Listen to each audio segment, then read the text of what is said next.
Space News 75.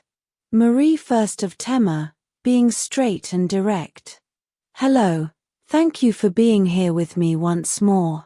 I hope you are very well today. This is Marie, with another edition of Space News.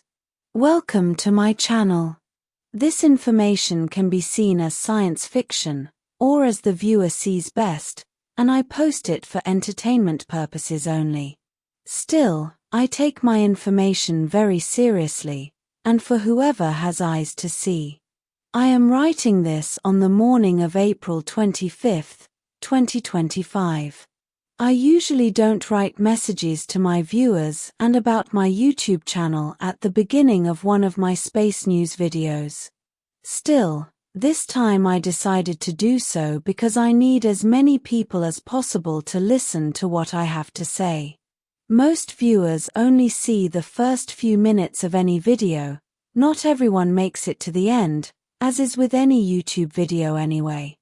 First, I want to thank the sponsors of my channel for all your love and support. As I have said so many times before, you are the ones who are keeping me here writing and making these videos, because what YouTube gives me is by far not enough to finance all what Taygetans need while here near Earth.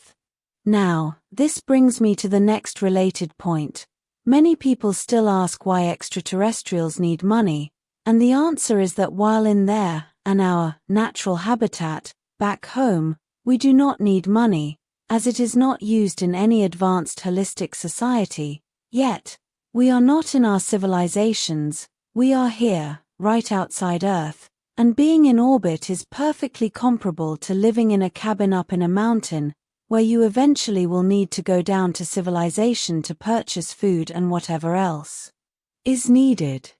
So, for whatever practical means we need operational money simply to be here, and to do whatever is needed because, as you know, on Earth, nothing works without money, and we cannot replicate it for several reasons I don't want to go into right now.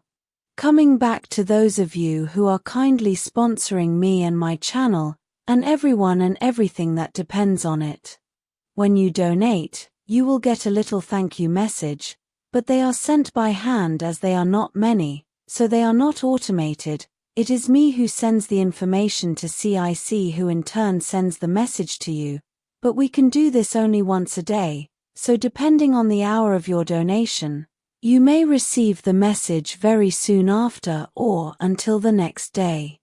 And sometimes your emails bounce our messages, so if you do not receive yours, please check your spam folder and your settings, and simple errors may occur as well.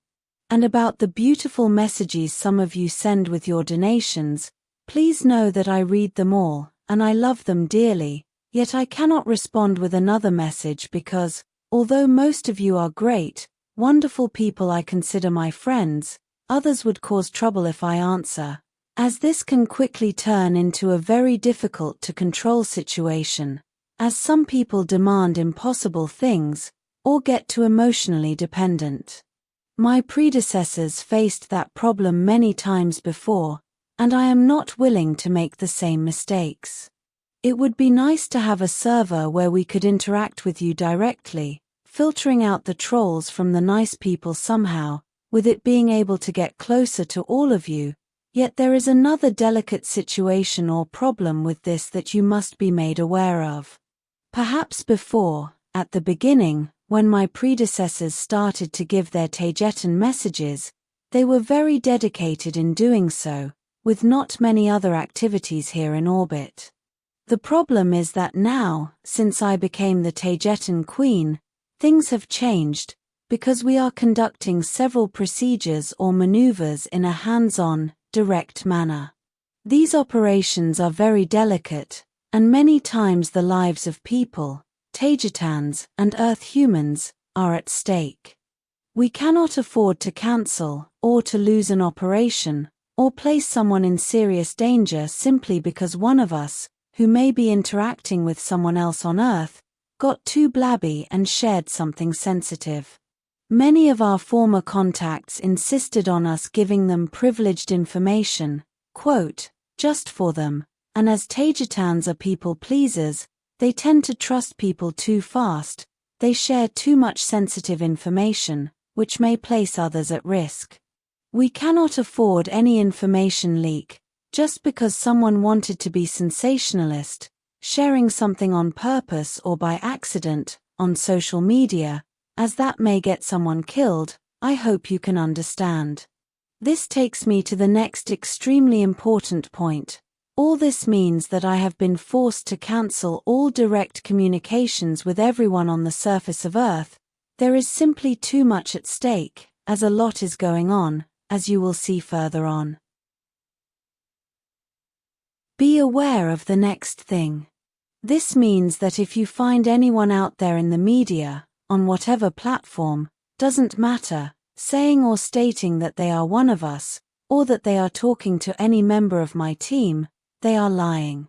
There are countless imposters out there who mimic or simulate us, simply for a laugh, to ridicule us or to ask for money.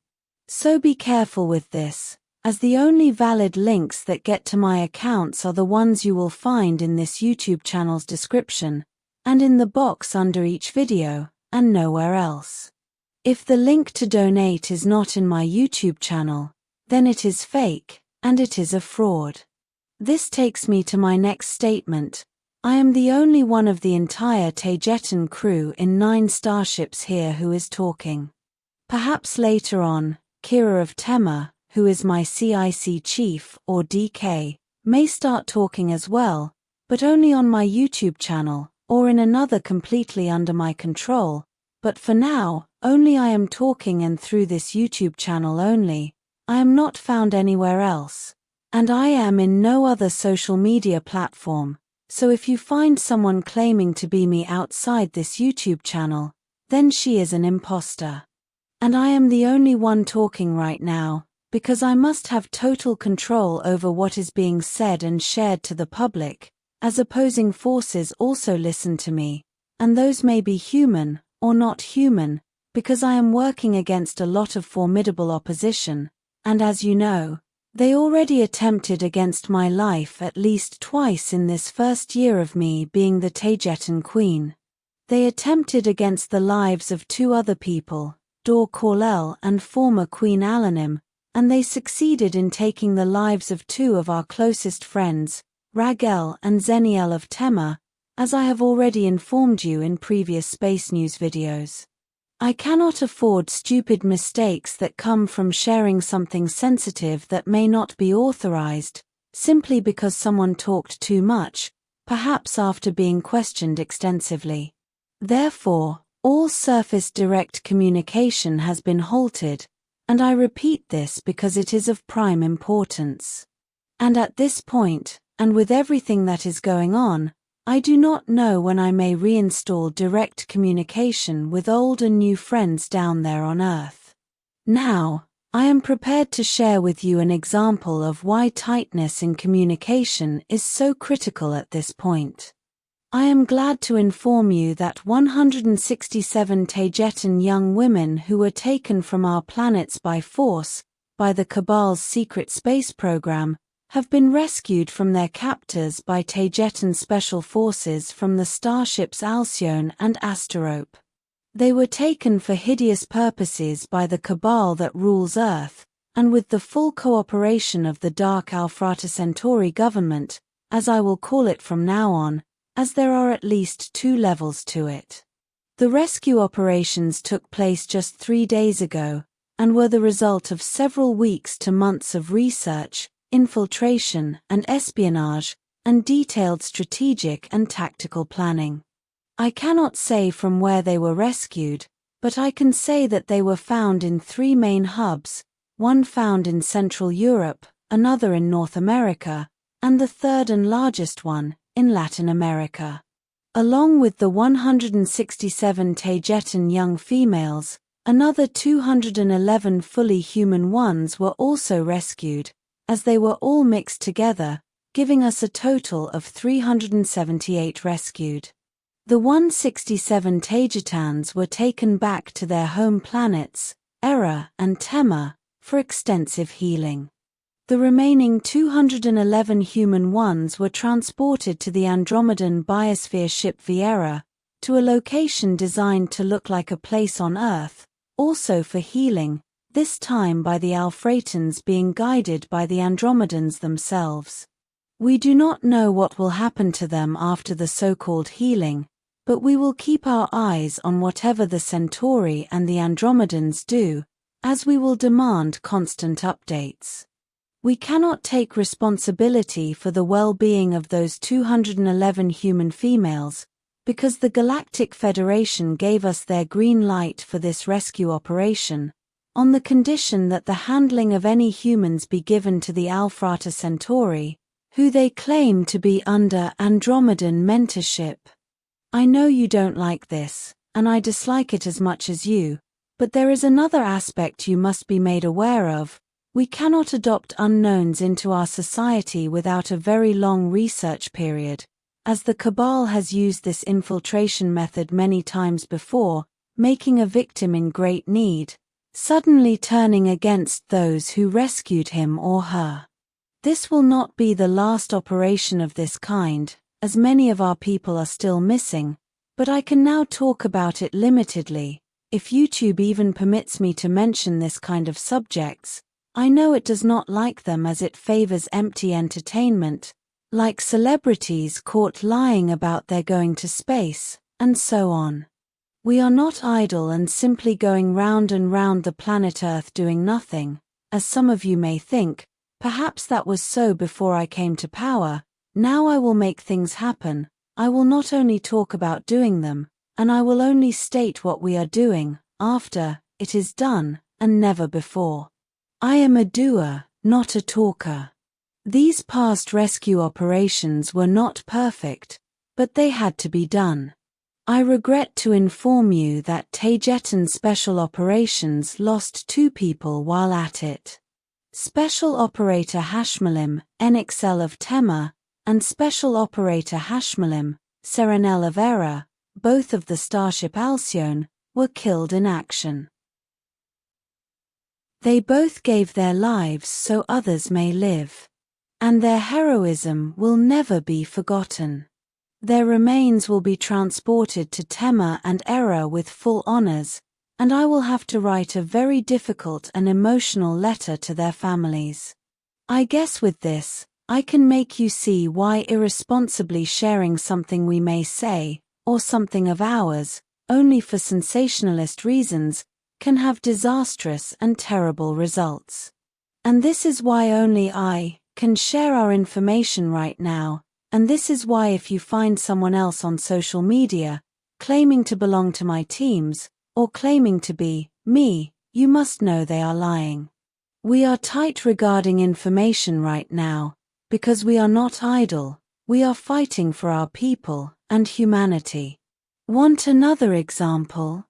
Just a few hours before the Pope was officially declared dead, a huge Atorthan battleship entered Earth's orbit, but just outside the designated 500,000 kilometers altitude that is taken as Earth's legal airspace, or space, so it is officially still in interplanetary space. The single Atorthan battleship is huge, roughly twice the size and mass of an Alcyone-class Taygetan dreadnought, and it is meant for one purpose only, and it is to intimidate. It has the design characteristics of a reptile-built battleship, black, square, and full of spikes.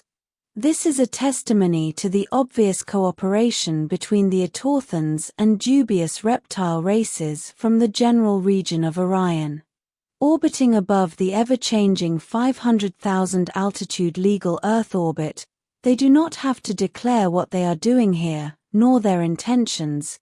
Yet the Galactic Federation has officially informed us that it is an Atorthan craft which is here for diplomatic purposes only. I must remind you that we have associated Atorthan presence and movement around Earth with important changes, wars, and shifts of power on the planet, so add the dots regarding the Pope, which we know passed away at least 2 months ago, and did not conveniently die during Easter, as you are being told. It is easy to notice that the presence of that Etorthan battleship may be a response to the recent arrival of the Taygetan dreadnoughts Atlas and Aldebaran, yet I must remind them that if I have brought them here it is because Taygetans do feel in danger here, more so after having suffered 2 attempts against their new queen, and at least 2 of their citizens have been killed by Cabal Federation operatives, and while at home. As a response to this, the Taygetan dreadnought Atlas shadowed their craft for over a day before returning to our fleet formation. The Urmah, who have never gotten along well with the Etorthans, also reacted strongly, as King Ruwa ordered 3 more of his dreadnought battle ships here, the Claw 19, the Claw 54 and the Claw 99. Adding to the Claw 44 and the Urmah flagship, the Avian one, we now have a total of 5 Urmah heavy ships here. That reptile-built Etorthan battleship is twice as large as an Urmah Claw-class dreadnought, yet King Ruwa stated that if they do anything funny, he will not hesitate to open fire against them. Right now, 2 of his Claw-class ships are shadowing the Etorthan craft at a safe distance, monitoring everything they do, and they have stated that it appears not to have any direct shuttle traffic with Earth, only a lot of activity, to and from, the Andromedan biosphere ship Viera. I will keep you informed. Besides what I mentioned above against Taygetans, against me and 2 others, there are countless other incidents, kidnappings, assassinations, and attacks against Taygetans which I cannot mention here yet. It is always a pleasure to write for you, my friends. This will be all for today. As always, thank you for watching my video, and for liking, sharing, and subscribing for more. It helps this channel grow a lot. And I hope to see you here next time. With much love and appreciation, your friend, Marie.